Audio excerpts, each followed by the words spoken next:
ఎవరైనా కంపెనీలో డబ్బుల కోసం పని చేస్తారు. ఆడికి డబ్బులు ఖర్చు చేస్తా అంటే ఏముంటది, సేఫ్ గా పని చేసుకొని ఇంటికి వెళ్ళడం ఇంపార్టెంట్ అని ఆడికి బాగా ఫిక్స్ అయిపోయింది. కంపెనీలోంచి నన్ను పూర్తిగా తీశారు. ఇక మా తమ్ముడు బాగా చెప్తాడండి. ఇప్పుడు ఇక నేను ఇస్తున్నాను చూడండి. ఆ క్వశ్చన్ నన్ను అడగండి. నా లవర్ వదిలేసినా నేను బాధపడలేదండి.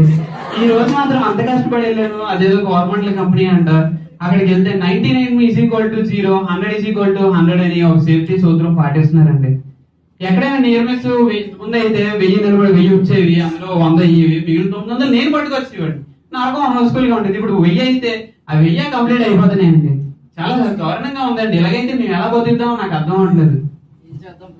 వీళ్ళని నమ్ముకున్న కన్నా పానవులు నమ్ముకుంటూ ఈ సభను నేను హౌస్ఫుల్ చేసి నడిపించేవాడిని. అట్లా వీళ్ళని కారాగారము